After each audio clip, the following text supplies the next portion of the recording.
ಇದೆ. I have asked this question rights ಮೇಲೆ ಕೂಡ ಕ್ವೆಶ್ಚನ್ ಕೇಳಿದೆ ನಾನು. ಜಾಸ್ತಿ ಮೆನ್ನಿಗೆ ಇರುತ್ತಾ ವುಮೆನ್ಗೆ ಇರುತ್ತಾ ಸ್ಟ್ರೆಸ್? ಮೆನ್ನಿಗ ನೋಡ್ಬಿಟ್ಟು ಹೇಳ್ಬಿಡಿ. Men or women? Why men? ಯಾಕೆ ಎಷ್ಟು ಜನ ಮೆನ್ನಿಗೆ ಮಾತ್ರ ಸ್ಟ್ರೆಸ್ ಇರುತ್ತೆ ಅಂತ ಹೇಳ್ತೀರಾ? ಮೆನ್ನಿಗೆ ಜಾಸ್ತಿ ಸ್ಟ್ರೆಸ್ ಇರುತ್ತೆ ಅಂತ ಹೇಳ್ತೀರಾ? ನಾಲ್ಕು ಜನ. ವಿಮೆನ್ ಜಾಸ್ತಿ ಸ್ಟ್ರೆಸ್ ಇರುತ್ತೆ ಅಂತ ಜನ ಹೇಳ್ತೀರಾ? ಎಲ್ಲ ವಿಮೆನ್ ಕೈ ಇಬ್ಬರಲ್ಲೂ ಸ್ಟ್ರೆಸ್ ಇರುತ್ತೆ ಅನ್ನೋರು ಯಾರು ಇದ್ದೀರಾ? Okay. To be honest, Covid ನಂತರ ವಿಮೆನ್ ಅಲ್ಲಿ ಸ್ಟ್ರೆಸ್ ಕಡಿಮೆ ಆಗಿದೆ, ಮೆನ್ ಅಲ್ಲಿ ಸ್ಟ್ರೆಸ್ ಜಾಸ್ತಿ ಆಗಿದೆ. ಪ್ರೀವಿಯಸ್ಲಿ ಏನಾಗಿತ್ತು ಅಂದ್ರೆ when I was a student, ನಾನು ಸ್ಟೂಡೆಂಟ್ ಆಗಿದ್ದಾಗ ಈಕ್ವಲ್ ಇದೆ 50%, 49% ವಿಮೆನ್ ಅಲ್ಲಿ 50% ಮೆನ್ ಅಲ್ಲಿ ಸ್ಟ್ರೆಸ್ ಲೆವೆಲ್ಸ್ ಇರುತ್ತೆ. ಆಫ್ಟರ್ ಕೋವಿಡ್ ಏನಾಯ್ತು ಗೊತ್ತಿಲ್ಲ, 75% ಮೆನ್ಗೆ ಸ್ಟ್ರೆಸ್, ಇಂಡಿಯನ್ ಮೆನ್ಗೆ ಮಾತ್ರ 75% ಸ್ಟ್ರೆಸ್, ವಿಮೆನ್ಗೆ 35 ಇಯರ್ಸ್ ಇದ್ದಾರೆ.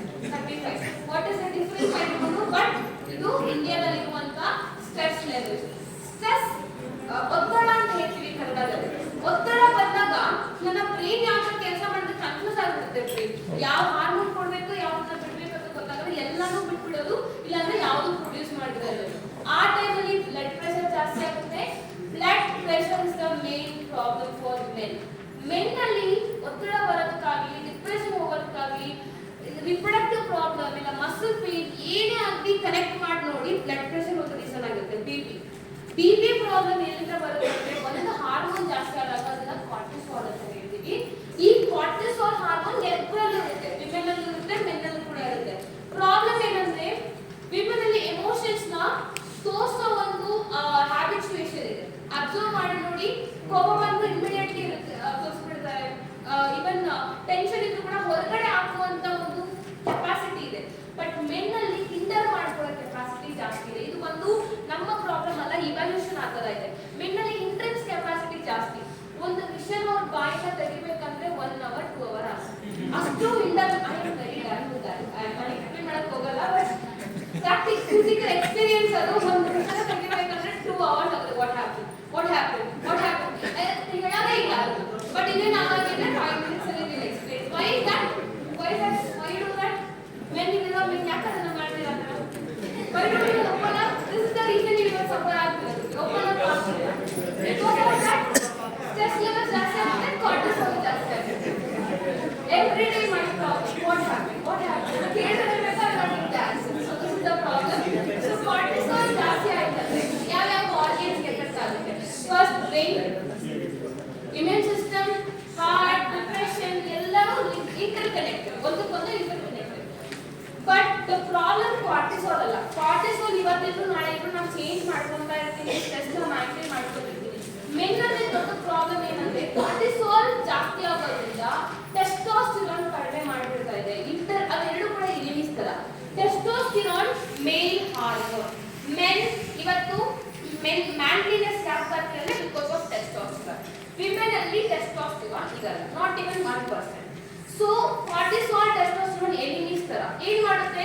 ಕಾರ್ಟಿಸಾಲ್ ಟೆಸ್ಟೋಸ್ಟಿರಾನ್ ಎನಿಮೀಸ್ ತರ ಕೆಲಸ ಮಾಡುತ್ತೆ. ಇದು ಜಾಸ್ತಿ ಆದ್ರೆ ಕಡಿಮೆ ಆಗೋದು, ಇದು ಕಡಿಮೆ ಆದ್ರೆ ಜಾಸ್ತಿ ಆಗೋದು. So that is the problem. But cortisol serotonin best friend. Serotonin weight gain ಆಗೋದಕ್ಕೆ ಹೆಲ್ಪ್ ಮಾಡುತ್ತೆ. ಹೊಟ್ಟೆ ಭಾಗದಲ್ಲಿ ಜಾಸ್ತಿ ಮೆನ್ ವೇಟ್ ಗೇನ್ ಆಗ್ತಾರೆ, ಬೆಲ್ಲಿ ಫ್ಯಾಟ್ ಅಂತ ಆಗ್ತೀವಿ. ವೈ? Because of cortisol. ಅದು ವೇಟ್ ಗೇನ್ ಮಾಡೋದಕ್ಕೆ ಹೆಲ್ಪ್ ಮಾಡುತ್ತೆ, ಬಟ್ ಟೆಸ್ಟೋಸ್ಟಿರಾನ್ ಕಡಿಮೆ ಮಾಡುತ್ತೆ. ಮೆನ್ ಅಲ್ಲಿ ಟೆಸ್ಟೋಸ್ಟಿರಾನ್ ಕಡಿಮೆ ಆದ್ರೆ you will face 99% of problems because of that. ಅವರ picture it's not there. From head ಇಂದ ಪಾದಗಳವರೆಗೂ ಎಲ್ಲ ಪ್ರಾಬ್ಲಮ್ ಕೂಡ ಟೆಸ್ಟೋಸ್ಟಿರಾನ್ ರೆಸ್ಪಾನ್ಸಿಬಲ್ ಆಗುತ್ತೆ. ಬಟ್ ನಿಮ್ಮ ಒಂದು ಐಡಿಯಾ ಪ್ರಕಾರ ಟೆಸ್ಟೋಸ್ಟಿರಾನ್ ಸ್ಪರ್ಮ್ ಪ್ರೊಡಕ್ಷನ್ ಹೆಲ್ಪ್ ಮಾಡಬಹುದು, ರಿಪ್ರೊಡಕ್ಷನ್ ಹೆಲ್ಪ್ ಮಾಡಬಹುದು ಅಂತ ಗೊತ್ತಿರುತ್ತೆ. ಬಟ್ ರಿಯಾಲಿಟಿ ಅಂದ್ರೆ ಬ್ರೈನ್, ಹಾರ್ಟ್, ಲಿವರ್, ಕಿಡ್ನಿ ಎಲ್ಲ ಆರ್ಗನ್ ಕೂಡ ಟೆಸ್ಟೋಸ್ಟಿರಾನ್ ಮೇಲೆ ಕೆಲಸ ಮಾಡೋದು. ಸೊ ಮೆನ್ ಯಾವ ಹಾರ್ಮೋನ್ ನೋಡ್ಕೋಬೇಕು, ಟೇಕ್ ಕೇರ್ ಮಾಡಬೇಕು ನಿಮ್ಮ ಈ ಒಂದು ಏಜ್ ಅಲ್ಲಿ ಅಂದ್ರೆ ಈ ಒಂದು ಹಾರ್ಮೋನ್ ಟೆಸ್ಟೋಸ್ಟಿರಾನ್. ಸೊ ಇದರ ಬೇಸ್ಡ್ ಆಗಿ ನಮ್ಮ ಪ್ರೆಸ್ಟೀಜ್ ಒಂದು ಕಾನ್ಸೆಪ್ಟ್ ಮೇಲೆ ಬಂದಿದ್ದಾರೆ. ಈ ಒಂದು ಟೆಸ್ಟೋಸ್ಟಿರಾನ್ ಆಯುರ್ವೇದದಲ್ಲಿ ಯಾವ್ಯಾವೆಲ್ಲ ಟ್ರಿಗರ್ ಮಾಡಬಹುದು, ಯಾವ್ದೆಲ್ಲ ಜಾಸ್ತಿ ಮಾಡ್ತಿತ್ತು ನಮ್ಮ ಹಳೆ ಕಾಲದಲ್ಲಿ ಇರೋರಿಗೆ.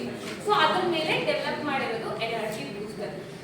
ರಾಂಗ್ ಬಟ್ ಲಕ್ಕಿಲಿ ನಮ್ಮ ಸೌತ್ ಇಂಡಿಯಾದಲ್ಲಿ ಆ ಪ್ರಾಬ್ಲಮ್ ಇಲ್ಲ. ಎನರ್ಜಿ ಬೂಸ್ಟರ್ ಎನರ್ಜಿ ಕೊಡುತ್ತಂತ ಯಾರು ಇರೋದು ನನಗೆ ಹೇಳಿಲ್ಲ. ಅಷ್ಟೊಂದು ಖುಷಿ ನನಗೆ.